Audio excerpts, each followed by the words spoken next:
Hello and welcome to the stream. Today I'm trying something a little bit different. We're going to do a bit more of a informal kind of back and forth between us. So it's called Ask Me Anything, but I'd also like to know a little bit about you, about the audience, people that are watching. What topics are you interested in? What questions do you have for me? Cameras, lighting, sound, everything to do with videography, business, all that lovely stuff. And if you have any topics that you want me to cover, feel free to drop them in the comments. And let's have a discussion. So yeah, lately I've been I've been doing Clubhouse quite regularly. So if you guys aren't on Clubhouse already, then I'd really recommend it. It's basically like, the way I describe it is like an interactive podcast. So it's kind of like you're in these rooms and you listen in on conversations, but you can also take part in those conversations and kind of raise topics, have questions answered. We've had people that have worked with David Fincher, Michael Bay, those really big kind of top level directors and producers coming in to share their knowledge, and like people all the way from actors to sound guys to colorists, editors and everything. So if you're not on Clubhouse already, I recommend going and checking it out.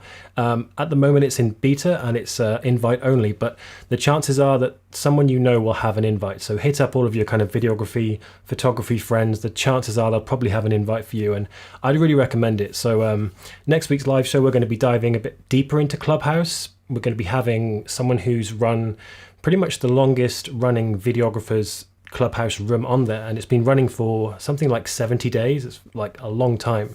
So next week talking about Clubhouse. But yeah, how is everybody doing in the comments? Let me know what questions you have. We're talking about everything today: videography, lighting, sound, editing, everything in between. Sony has just released the the leak for the Sony FX3 has leaked, so you can see it here. It's like a mini cinema body, and I'm not really sure who it's for. You've got like you've got the hot shoe, you haven't got an EVF, you've got hopefully it's got a variable ND in there. I'm not sure, but it's a really interesting camera. And I might be picking it up if it has that variable ND, because that's what I'm missing on this A7S III that I'm filming on now. So another exciting thing that kind of Sony has announced, or rather the rumors have gone out. But yeah, how is everybody doing in the comments? Let me know where you're watching from and how you're doing.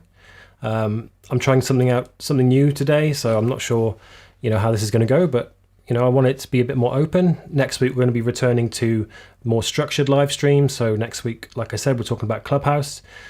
The week after that, we're talking about female representation in videography and filmmaking with an amazing camera operator from the US. So that'll be very exciting. But yeah, some of the other things I've been thinking about is gear, and whether kind of you need that high level gear to get good results. And I wanted to use this setup here as an example. So someone yesterday rented out my 300D Mark II, which is what I usually use as my key light. So it forced me to be a bit more creative with how I was thinking about lighting myself. So what I did is I got a very cheap LED panel, I put a softbox in front of it, and then shone that through a large piece of diffusion. And as you can see, it's creating some nice soft light there. So the whole package would probably set you back about £150, $150. So very cheap, very affordable, and it shows that you don't have to spend a lot to get a lot. On this side, I've got a little white bounce, which is giving me a bit of fill, and over in the back, I've got a warm hair light, which is just adding some subject separation from the background. On the background, we've got a SL60W, and I've just torn off little strips of tape to make it look like there's sunlight shining through blinds. Realistically, right now it's 6 o'clock in the UK and it's very dark outside, so there's absolutely no sunlight coming through that window. But we like to use motivating light when we think about lighting, and that's a tip I learned from a friend of the show, David Moudray, a gaffer who's been on previous streams, and it's all about kind of making your light look like it's coming from sources. So the idea was to have this looking like it was coming through blinds. Then my key light was supposed to be kind of motivated from that window as well. And this warm light here is kind of supposed to be coming from a lamp, but realistically it's a light shining on me. So yeah, Cakes by Chopper says Clever trickery, absolutely. That's what lighting's all about. It's all about tricking the audience into thinking what they're seeing is, is real. But in reality, any film you see, they've got a million lights set up, they've got reflectors set up, and everything in between. If you guys don't know Chopper, he runs a channel which is Cakes by Chopper, and he has some amazing kind of he's done Minions, he's done Imposters from Among Us. He makes like these custom cakes and they're incredible. So if you don't already know his channel, I'd check it out. It's nothing to do with videography, but it's super fun. He made a Taz cake recently, which was amazing and took me back to my childhood. So great to have you here, Chopper. But how is everybody else in the audience doing? Like I said, I'm trying something new today. I'm trying a little bit of more of a conversational style. Chopper says he's here to learn. Yeah. Well, we're all here to learn. This is the point of today. I want to kind of have a dialogue between myself and the audience. So, anything to do with lighting, audio, sound. I was just talking just now about the FX3, which Sony has announced. Slightly dodgy overlay there. I've got it covering my face, but you can see what I mean. So it's kind of like a mini cinema camera, and it's an interesting product. It hasn't got an EVF like a typical camera. It's got just a screen, and then you've got like possibly a variable ND in there. I hope they're going to put that in there, and if so, it might be a tempting camera for me. But But continuing the talk about gear. Oh, we've got a question from Elliot. Hey Elliot, I recognize you from Clubhouse. This is the wonder of Clubhouse. I met Elliot there, and he's kind of working with some vloggers at the moment to develop their content.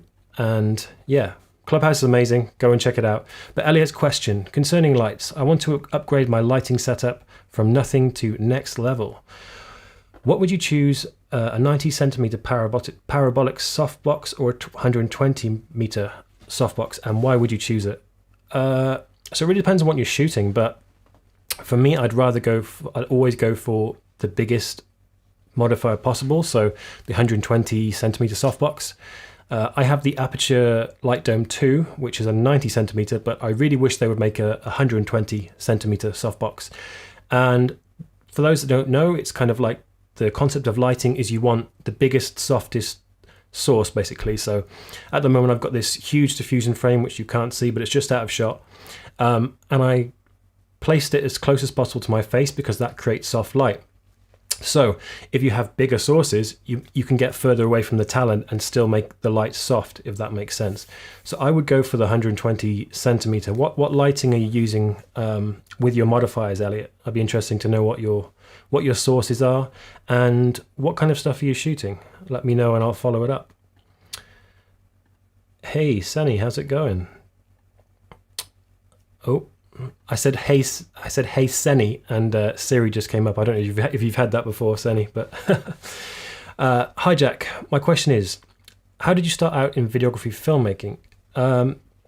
So I actually started out doing political content, so I don't like to talk about it too much because I want to stay kind of on the level, but I started out a vlog on politics, and basically through that I taught myself videography, so how to light, how to do sound, how to operate a camera.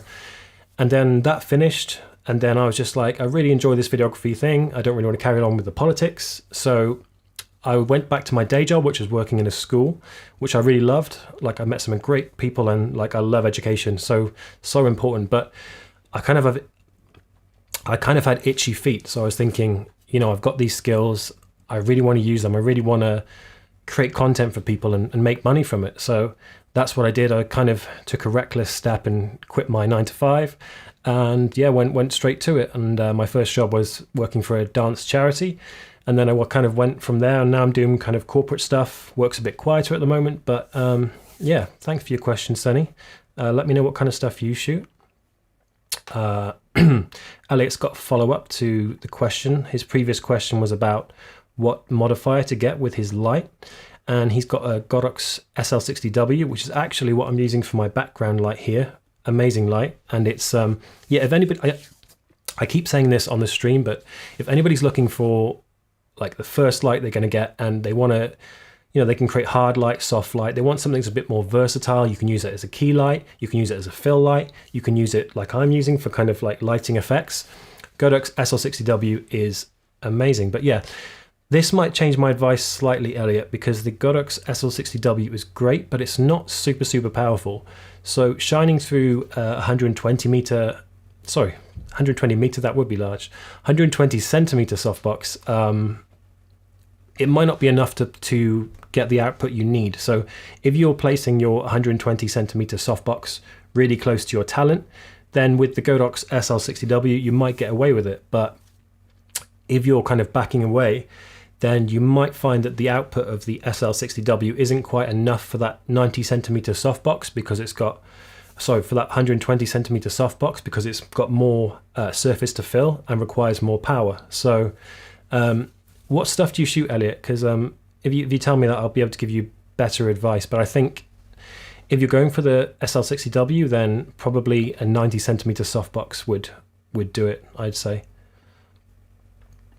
Cakes by Chopper says, before I carry on with this, guys, we're doing Ask Me Anything today, so it's not about me really, it's just about subjects. So I want you to set the agenda really. I want it to be a bit more conversational than usual. Maybe it's because I've been on Clubhouse, I'm just loving that back and forth. Next week we're going to return to the more kind of like educational planned streams, but for today we're doing like Ask Me Anything. So lighting, sound, audio, anything like that. Finding clients, finances, anything like that. So Cakes by Chopper says, have you heard of the 3-point lighting debate? I may have it mixed up, but that's what I use. Should I reconsider?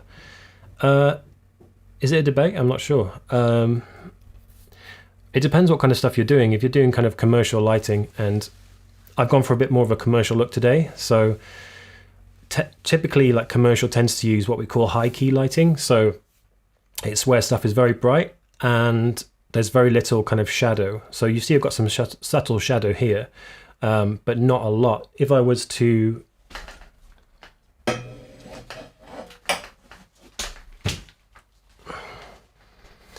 take away my fill like that, you can see how it's created more of a pronounced shadow. I actually like the look of that more, so maybe I'll just do the rest of the stream like this. You forced me to rethink. Thank you, Chopper. Let's bring in a little bit of fill, actually. Yeah, perfect.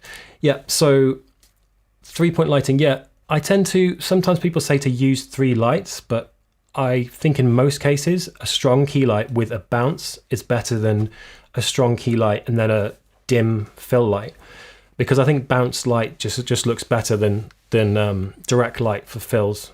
Because, if you're on this side, you want it to be soft. You don't want it to be direct. And the more times you diffuse or bounce light, the softer it gets. So you can see this light from my key is bouncing off my fill here and coming here. So there's 3 points. There's the key, the fill, and the backlight. But there's only 2 lights, and that's my favorite way to do it. So it's still called 3-point lighting, but you're not using 3 lights. So that's my preference. Some people prefer to use a source as their fill.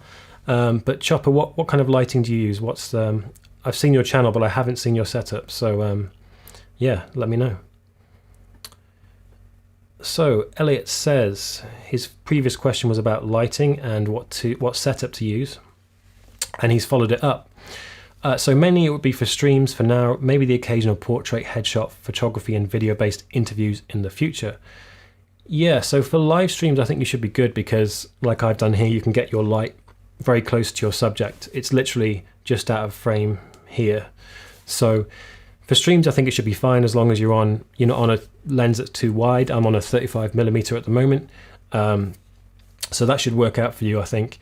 In terms of photography and video interviews, I think for photography, it wouldn't be bright enough because if you're using constant light for photography, typically when you're shooting kind of for beauty or even street photography, you want to crank your shutter up quite high so you can kind of freeze that movement and not get that motion blur, unless that's what you want and it's like a desired effect. But typically you want to crank that shutter up, which means that your exposure goes down. So you have to push your light up to compensate for that. So I would say something like the Godox SL60W probably wouldn't be great for photography, but for videography, it would be perfect, I think. Absolutely. And I hope that helped. Studio 77 says, late to join, but excited to learn. Thanks for joining. This is Emma, someone else that I met on Clubhouse. She runs a sewing channel. So, hey, how's it going? So Cakes by Chopper says, in response to my question about what lighting he uses, he said that he uses 3 bright lights to eliminate any shadow. However, I find that almost impossible. Do you mean impossible to eliminate shadow? So are you going for a more, because we call that beauty lighting. So if I was to bring my fill, it's going to be in shot now, but if I was to bring my fill right up close to myself here, and I'd probably even bounce something else into here to eliminate those shadows, that can be a way to do it. But yeah, I would probably take away one of those bright lights if you're using a bright light as your fill, just to give your face some shape, if that's what you want. If you want it to be kind of more flat and like beauty lighting and to show off your beautiful features, Chopper, then go for it. But I'd recommend, yeah, experiment with using a bit of shadow, because I was the same. Like, I used to want like all my face to be bright so it didn't show any of my imperfections, but over time I've become more kind of willing to allow shadow and contrast into my lighting. So I say, yeah, experiment with that and you might be surprised, especially kind of because your graphics in your channel are very kind of bright and punchy and contrasty. I think if your lighting and your setup was the same, I think it would really tie in with your branding nicely. So thanks for your question. So Studio 77 says, I use a ring light. It reflects terribly off my plastic ruler, but it's okay for most other stuff. Can I do anything to stop it reflecting in that? Yes, you can. So you're lighting a table, right, with sewing and implements there. My terminology isn't great for this, but basically what you want to do to stop reflections is move the light off axis. So if you've got a table shot and you're shooting down and the light's up here, that light is going to be reflecting directly into that ruler on the table. If this is the ruler, the light's hitting it like that. So moving the light off axis, so moving it round like that, will do 2 things. So what it'll do is it'll stop that reflection, because the light will be doing this rather than doing this and going up to the camera. And also what it'll do is it'll soften it for you, which pretty much everything looks better with soft light, especially because I imagine it'd be your hands assembling the stuff, and anything with skin tones looks better with soft light. So I would say, yeah, move it off axis. And if you've got like an old white sheet, or even like like those cheap shower curtains you can get from the hardware shop or B&Q or something like that, get one of those, cut it out in a square and back it away from your light a little bit. So if you've got your ring light here, you want to cut out a piece of fabric and then imagine the square, make it bigger than that ring light, and then the ring light shining through that white sheet or shower curtain will diffuse the light, so it will make the light softer and you'll get less reflections. So if you see my glasses here, there's no reflections, and even if I turn to the light, you can see the source here. So you can see that that's a white sheet here, but it's not reflecting because the light source is so large and it's got diffusion fabric in front of it. So if you can use those concepts, shine it through diffusion, put it off axis, that should help you avoid those reflections. I hope that helps. Chopper says use a wooden ruler. That's also a good option. But depending on the wood, if it's polished, you might still get some of those reflections on there. But great suggestion. Elliot said, thank you, it did. Thanks for your question. So Emma's got a follow-up. That's my problem, I think. It has... Sorry, 1 second. It has the phone that I use to film in the middle of the ring, and I need to have another holder for the phone. Yeah, pretty much if you're filming anything, light straight on typically doesn't look very good. So if you've got the ring here and your phone's in the middle, that light is just bouncing off whatever the phone's filming and coming straight back. What you want to do is move it off axis and create some shadow, some interest. So my light's here, creating shadow here. The same goes for products. Off axis, diffuse, like I said before. So getting a separate light stand for your ring light, and then putting your camera or your phone on a tripod or another light stand is probably what you want to do. Just give you a bit more options in terms of like moving your lights and the camera around. If you've just joined us, we're doing an Ask Me Anything. So we're talking about lighting, cameras, sound, editing, and everything in between. I'm trying out this new format. Usually I have like a more structured thing. If you've seen the show before, we have guests on and we talk about a specific topic and we go in depth. But today I want it to be a bit more conversational. Like I said, I've been on Clubhouse a lot, and some of the people in the comments I know from Clubhouse.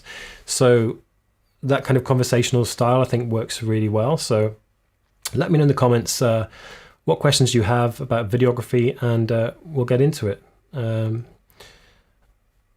I actually, on a separate topic, I actually gave myself a haircut this week because in London all of the barbers are closed, and it was getting to the stage where I was just looking like a shaggy dog. So I was just like, just go for it. So I don't think it's actually too bad considering it's like do-it-yourself job. So my fiance did actually help tidy it up, but other than that, yeah, it was a bit of a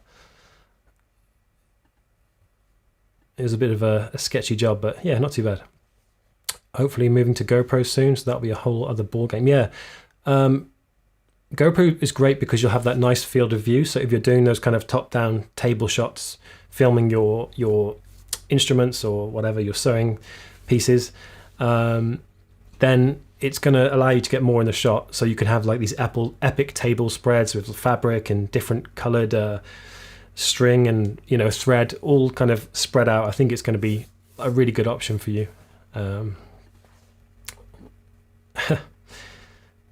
Studio 77 says congratulations on the haircut. I'm not allowed to go near my husband's hair. So is he doing it himself, or like what's going on there? I kind of got fed up of just waiting, and I was like, I could wait for like another six weeks before stuff opens, so just go for it. Chopper says, any recommendations on a basic lighting setup?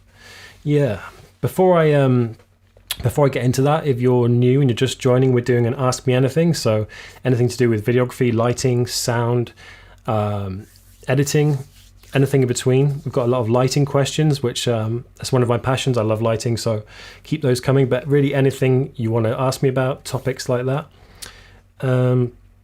Any recommendations on a basic setup, a basic lighting setup? Can you be more specific? Do you mean for products, or do you mean for people? How many lights do you want? What's your budget? Yeah, just tell me a few more details, and I'll be able to help you out. Specifically for your presentation style video, like, do you mean like this list that I'm lighting now? I'll just speak to that while I wait for your reply.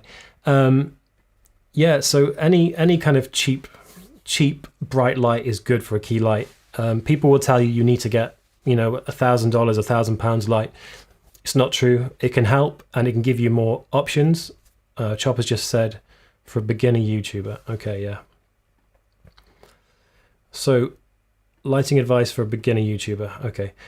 Yeah, so people will say you need to get a 120D. Everybody loves 120Ds on YouTube, and it's a great light. I've got the 300D. But really pick something bright and pick something that has a high CRI rating. So if you look at the manufacturer's description, it'll give you a CRI rating. Anything above 95 is fine. Some people say it needs to be 96, 97. I wouldn't worry about it. Like that's basically how accurate the light is, and 100 is obviously the best. But I wouldn't worry about that. Just focus on getting, I would say an LED panel is a good first light, because it's fairly large, and if you get a little softbox with it, and if you can afford to get a diffusion frame, or even like I was saying to Emma earlier, get a white sheet or a shower curtain. It sounds ridiculous, but some pros actually use those things, and you'd be surprised at how good the result is. I'm using very cheap diffusion frame here, and you can see it's creating soft light. So I think a lot of people go wrong thinking they need to get an expensive light and a softbox. It's not true. You just need to know what the light is doing. So getting a good kind of LED panel and some diffusion fabric, and making the fabric large, is actually a really good option, because sometimes the softbox isn't very isn't very convenient to put up all the time, and having a frame might be easier. So yeah, I would say going with a big light, adding diffusion is probably the way forward. And then if you wanted to get creative, getting like an RGB light, which you could put behind you like this, would be a good option. Oh, this is a good challenge. I like this question. Emma says, can you do a basic light setup for under £50? My God. Okay. So if you've got £50 or whatever, $50 is probably largely similar these days. You probably want to get, you know, those cheap LED, what they call the work lights. You know, you get from hardware stores, you get the work lights. So get one of those. That's like £10-15, right? Get that. Buy some cheap wooden dowel and make a frame. So you can make that with like wooden strips and staples, or if you're feeling ambitious, use nails or screws or whatever. Make yourself a little frame. Then in the same hardware store, go to the shower curtain department or whatever, bathroom department, and get a shower curtain, and make sure it's one of those ones that's a bit kind of diffused, a bit like I can't think of the word now. You know what I mean. Get one of those, cut it out to the shape of the frame, make sure the frame is fairly large, and then yeah, just get like a pole, or if you can afford in your budget to get cheap light stands. There's light stands on Amazon for I think like £10-15. Frosted, yeah, that's the word I was looking for. Thank you, Emma. So you've made your frame, you've put your shower curtain, frosted shower curtain, Emma, thank you, on the frame, and then you place it kind of as close as possible to yourself. Turn that cheap work LED light on, but make sure it's backed away from the, so if you imagine this is the diffusion frame here, and then this is the work light. You don't want it here, because if you imagine the frame is going to be massive. So if the light's just shining here, only this amount of the frame is going to be illuminated. If you back it away, then it's going to illuminate a much larger surface on the shower curtain. So that'll give you a really cheap DIY soft light, and I think that would probably even be under £50. And I kid you not, that would look better than a lot of the people that go out and buy these big expensive lights and soft boxes, but forget to learn how light works. So I think that'd be a great option. I think that would be a great kind of starter £50 option. I really like that question, Emma. I like these challenge questions. It gets you thinking creatively, and it gets you thinking that you don't, this is something I keep coming back to, like you don't need to spend a lot of money to get great results. I might actually do a video on that, Emma. That's a really good topic. Using like £50 budget, creating a complete lighting setup. That's a really good challenge. I'm gonna do that. So Emma's got a follow-up question. Would that work for top-down shots also? Yes, it would work for top-down shots, but you just need to find a way to rig that LED light above you. So what would work well for that? Some kind of if you could get like a vertical pole and put it down onto something, and then a horizontal one, and then put the light there. And then again, you need to find something to put your frame on. But even if you had like I don't know, like two ironing boards even, and then you just put the frame between them, that could work. I'm just thinking like what you would have in your house. And Emma's got another follow-up question. The ring light would work for that? Yes, it would. So exactly, just to replace the cheap LED light with a ring light, but use the same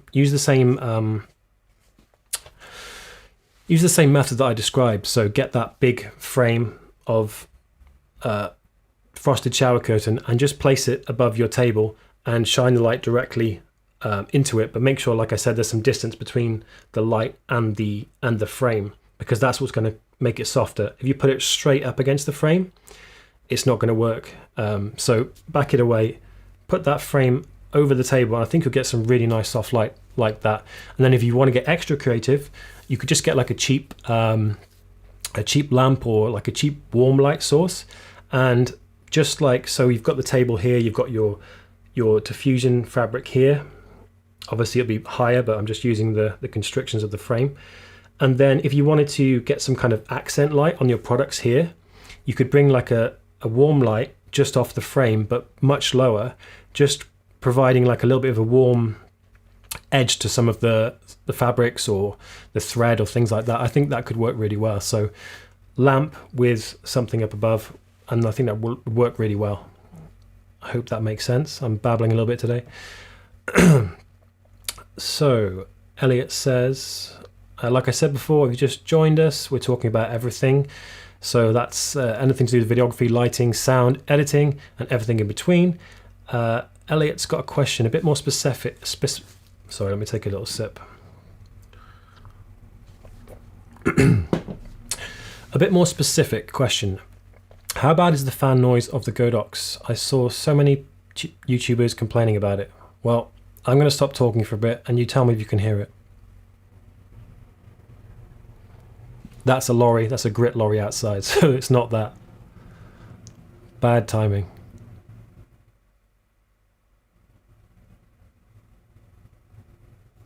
It may be bad because the grit lorry's out there, but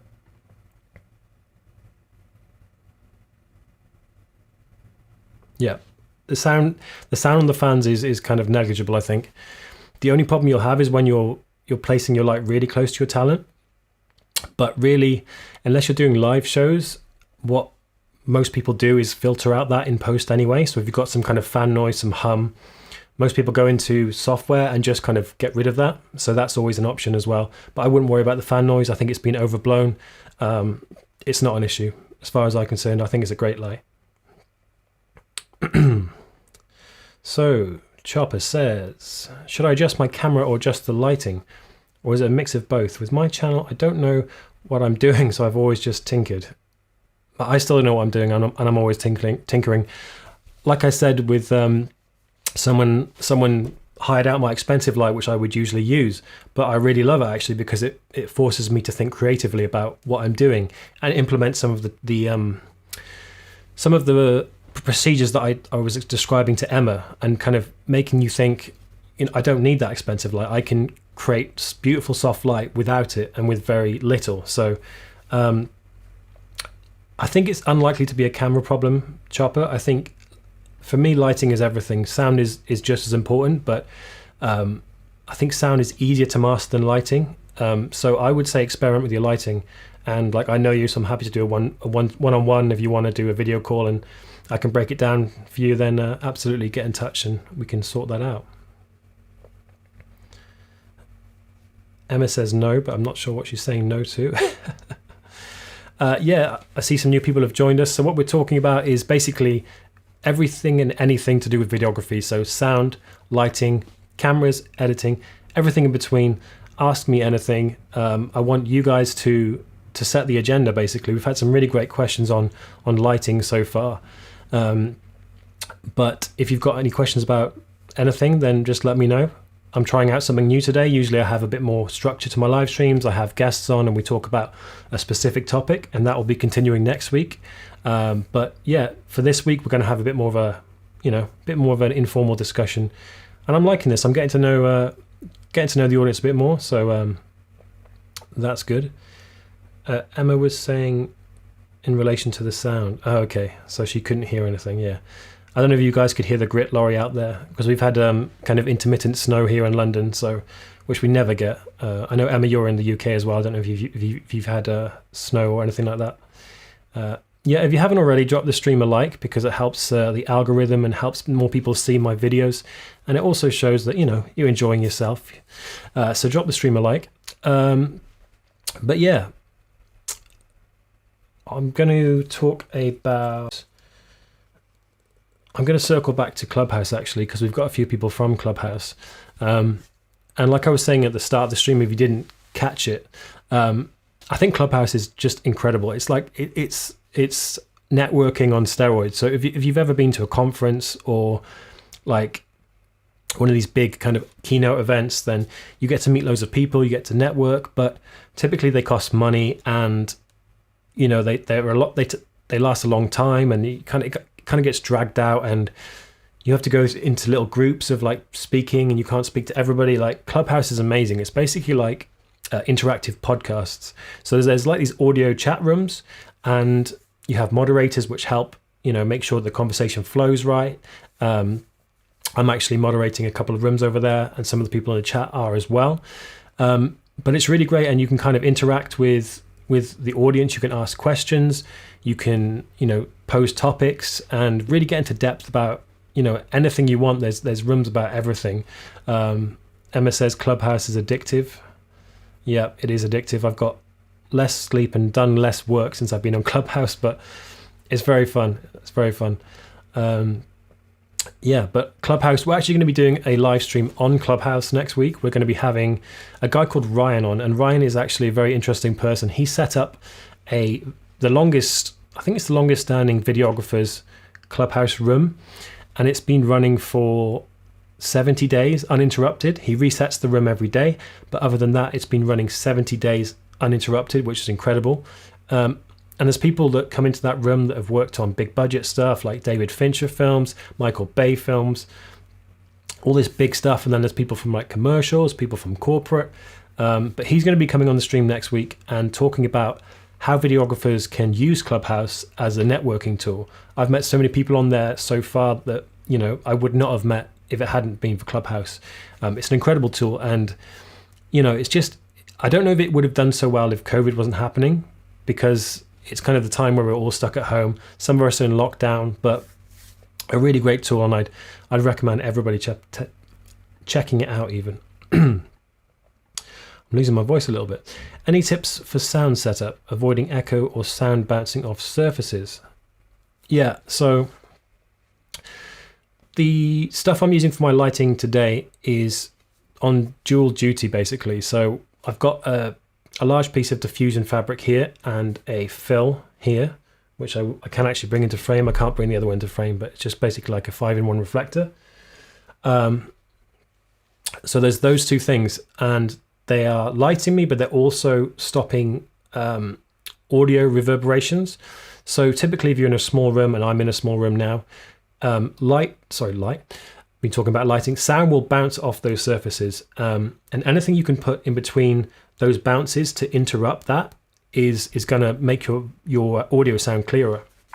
So these two things, the diffusion frame here is fabric, so that's stopping some of the reverberations coming around here. I've got a sofa behind me, or couch, and that's kind of soaking up some of those reverberations as well. And then the fill here, the reflector, is also stopping some of that sound bouncing around. So if you're in to answer your question, if you're in a room with a lot of hard surfaces, particularly flat hard surfaces, it's less of a problem if you've got kind of angles, because it helps break up some of that, so sound waves from bouncing around. But you can do simple things. So you can buy sound blankets and kind of put them around you. So if I was to do that in this set, I would put the sound blanket so it's like just out of frame here, and just sort of hang it up here, and that would help. It would basically be like if you imagine you're making a little kind of den or tent for yourself. You'll see some people, there's a lot of memes going around with people kind of like with duvets over their head if they're recording podcasts or voiceovers. But that's for a reason. Like, that's literally, they're surrounding themselves with stuff that's going to absorb that sound and stop those reverberations.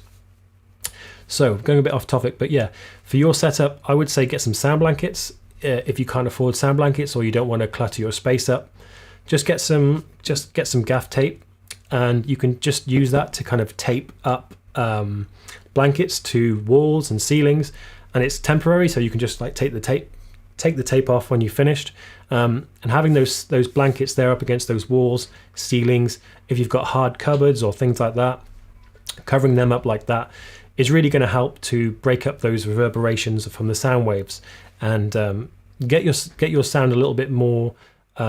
Hopefully my sound sounds a bit more immediate, so a bit like if I was next to you, it would sound like this, rather than if we were both in this big echoey room, it would sound terrible. So I hope that makes sense.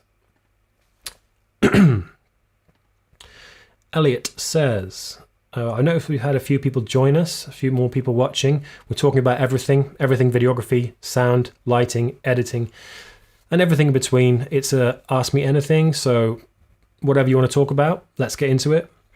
Elliot's got a question.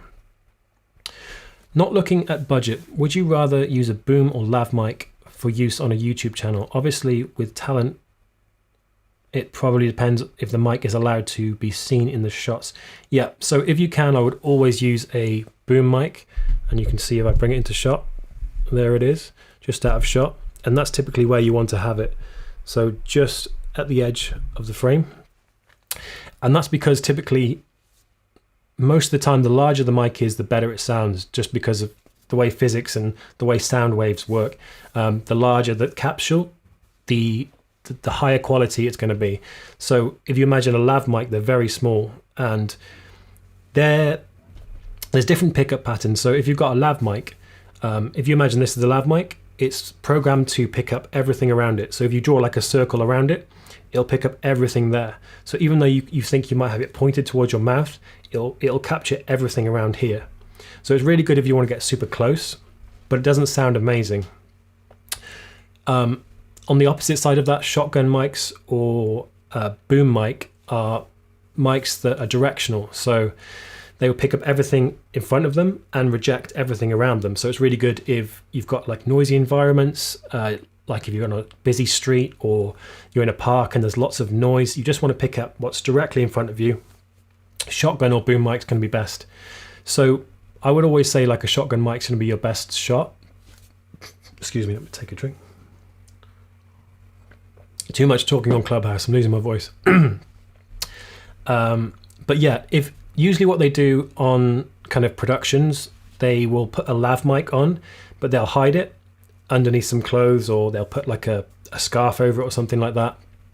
But usually the lav mic will be like a backup if the boom mic fails. So I would say for your YouTube channel, because it's like a setup and you can just set up and forget about it, I would say use a boom mic. I'd recommend using the Rode VideoMic NTG, which is what I'm using here. It's pretty cheap for what it is, but it sounds really good. I hope it sounds good. I like the way it sounds. But I would definitely use a shotgun or a boom mic if you can. Hope that answers your question. Hey, we've got someone joining, Cognition. Sorry I'm late, no problem. Happy to have you here. We're talking about everything in terms of videography, lighting, sound, etc. Emma, who does podcasts, said, I had a guest on my podcast who was in a cupboard with a blanket on her head. Yeah. Hashtag dedicated to the cause. Yeah, I mean you could be in a studio with like treated sound walls and things like that would completely deaden the sound, but I don't think it would sound that much different to having a duvet over your head, to be honest. It might make the voice sound different because the person's more conscious of being like enclosed, but in terms of like physics, it's the same thing. And that kind of brings me back to my point that you don't need to spend a lot to get a lot. So like, a blanket over your head, what does that cost? It costs like, 10 pounds to get a blanket, and it sounds amazing. So yeah, I think they were right on the money there. Great option. Edgar AV, who is a sound technician who I've worked with before on a short film, he says you have a good balance of acoustics in your environment. Thank you, Ed. That means a lot coming from you, sound technician, and welcome to the stream. We had a question about, someone was just asking about whether for YouTube you'd use a shotgun mic or a boom mic or a lav mic, and I was basically saying a shotgun's always the way forward if you can, but happy to be proved wrong if you want to put in the comments situations where you might prefer to use a lav over a shotgun mic. But for me, I always think that shotgun mic sounds better, and in most of the like big commercial projects or big films, they're using boom mics, so you'll see someone walking around with a pole and trying to capture the dialogue, and that's the reason, just because they sound better and they're more directional. So hi Ed, welcome to the stream. 9 viewers, get your questions in. Yeah, exactly, get your questions in, don't be shy. We're talking about everything in terms of videography, lighting, sound, and everything in between. I won't keep it going for too much longer because it's a bit more of a conversational thing, but if there are questions, I'm happy to answer them.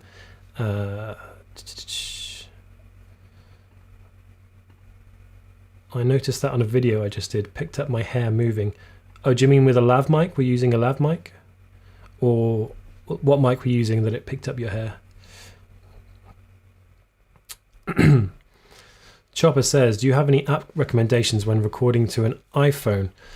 I'm not super knowledgeable about that, But I think just the stock recording app would be fine. Like whenever I'm using, sometimes I'll plug a lav into my iPhone. I'm just using the, what's it called, voice memos thing.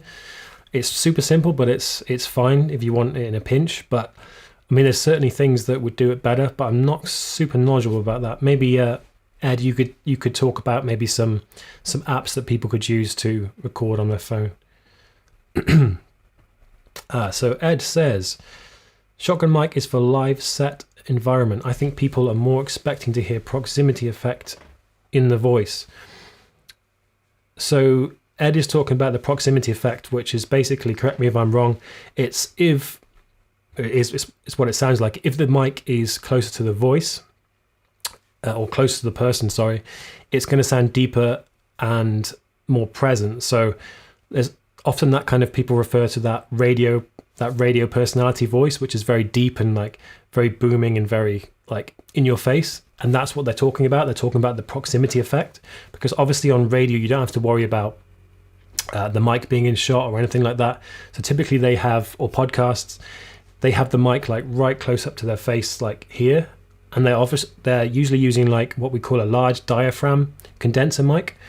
Small diaphragm condenser mics tend to sound more tinny and more like mid-range. Sorry, they accentuate the mid-tones in your voice, not mid-range in terms of price.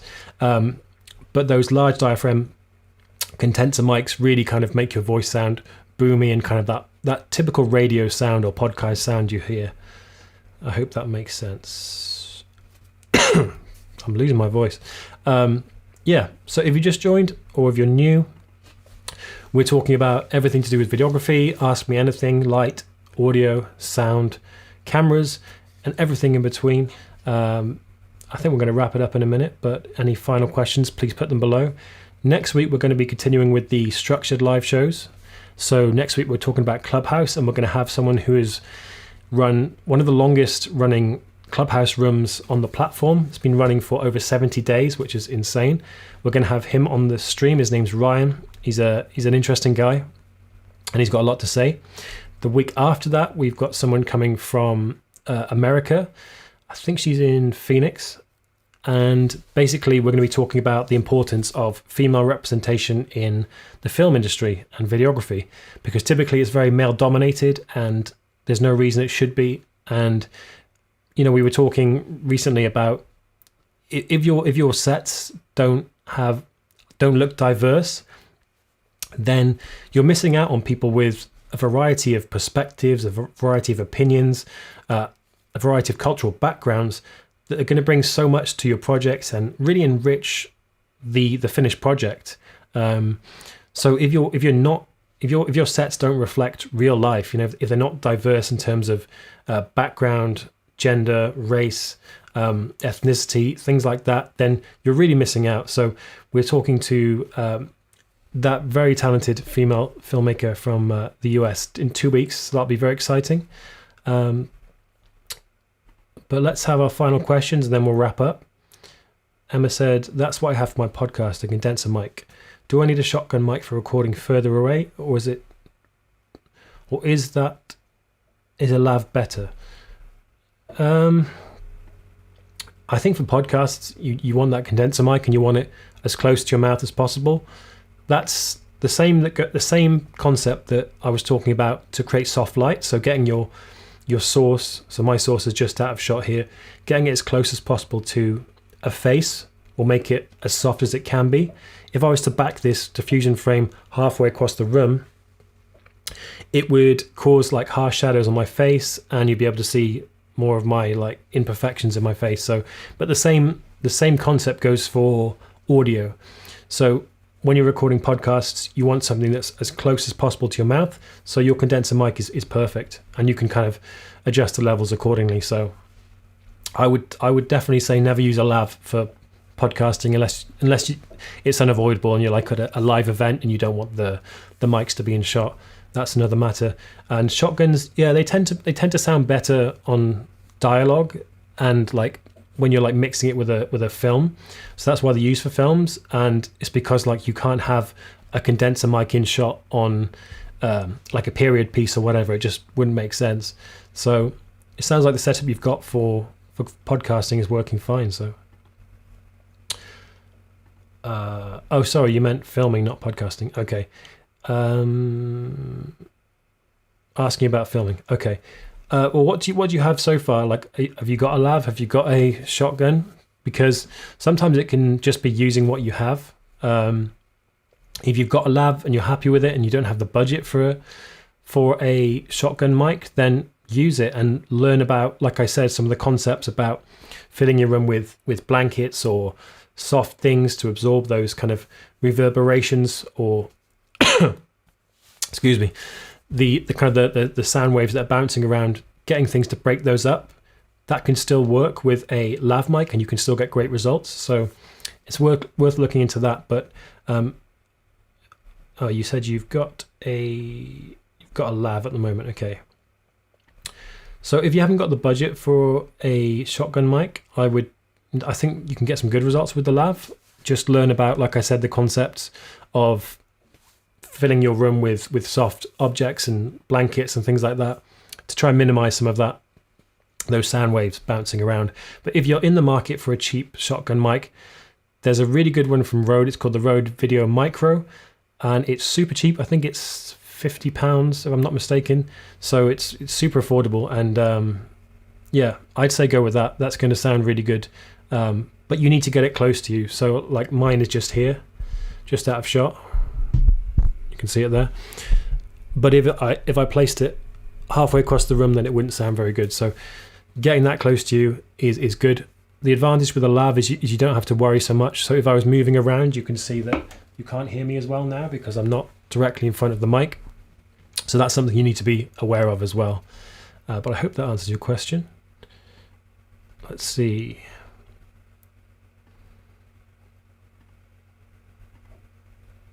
Oh, massive chopper face. Very scary. Maybe a dumb question, but how far is the typical range on a shotgun mic? So in terms of like the distance it will pick up stuff from quite far away. But if you imagine like this is the shotgun mic and you're drawing a direct line between that and the source. So if someone's speaking like 20 meters away and it picks them up, anything like that interrupts that line in that line to the person. So if there's like a gust of wind that comes along, it's going to pick up that. Anything that breaks that line from the microphone to the person is going to get picked up. So it can technically, if you turn it up, it can pick up stuff from, I don't know exactly the range, but it's a long way. Like you can hear planes from it and things like that. So it's all about getting the subject as close as possible to the mic. So even though shotgun mics do have a bit more of a beam, so you can be further away, anything in between that is going to get picked up. So if there's a hum in the room, that's going to get picked up. So I hope that answers your question.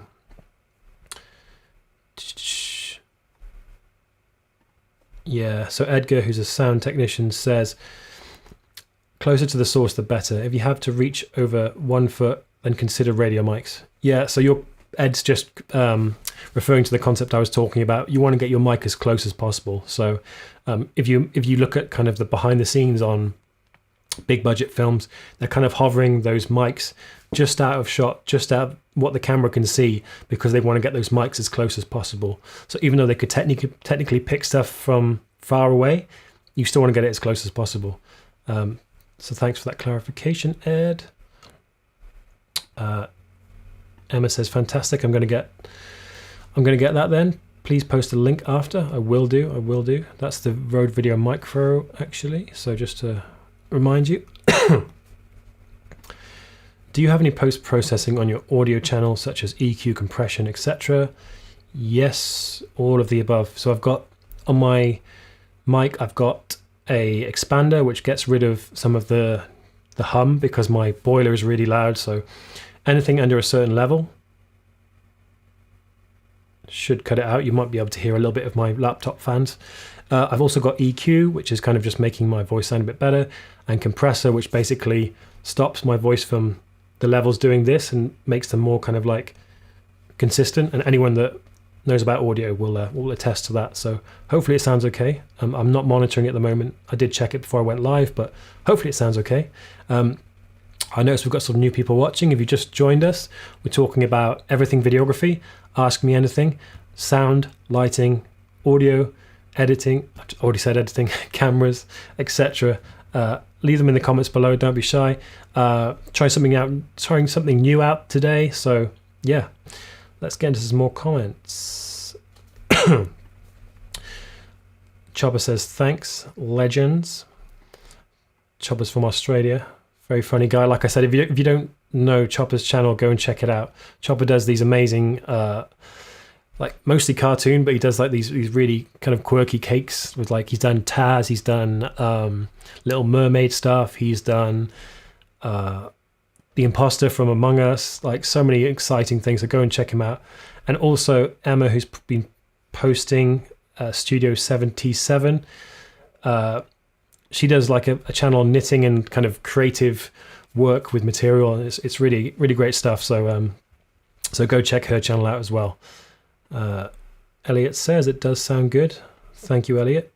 And yeah, I'm going to be wrapping up soon, but any final questions, put them in the comments. And it's, like I said, anything and everything videography related, gear, audio, lighting, etc. It's sewing, but I'll let you off. Okay, I apologize. Yeah, any final questions? Otherwise, I'm going to wrap up soon. Thank you so much for watching. It's been amazing to have this kind of back and forth. Like I said, next week we're going to be going back to more of a structured thing. So we're going to be talking about the wonders of Clubhouse and how videographers can use it to network and, you know, grow their skills, because I've learned so much just from talking to people on Clubhouse. If you don't know about Clubhouse, go hit up some of your creative friends. Chances are some of them have got invites. It's invite only at the moment, but it's really valuable. So they're pushing out more invites as they go. So go check it out. And then the week after that, we're going to be talking about the importance of representation in filmmaking. We're going to be speaking with a very talented female DP from Phoenix in America. So yeah, final questions. Otherwise, I'm going to wrap up. Emma says, thanks again, Jack. Tons of value. Thank you for watching, Emma. Much appreciated. Okay, so final questions. Chopper says, I use 2 different cameras. Should I look into getting the same camera types? I spend a bit of time tweaking them to look similar. Yeah, so anytime you can get 2 of the same camera, I would say do it, because you will find slight differences sometimes, even between cameras of the same make and brand and model number even. But if you have 2 of the same cameras, then you're going to have less headache matching them in post. So yeah, anytime you can do that, do it. But obviously sometimes it's not possible. So yeah, absolutely. Any final comments, leave them below. And if not, I'm going to say goodbye. If you haven't already, drop the stream a like, show your appreciation. And yeah, take care everybody. And I'll catch you next week. We're going to be talking about Clubhouse.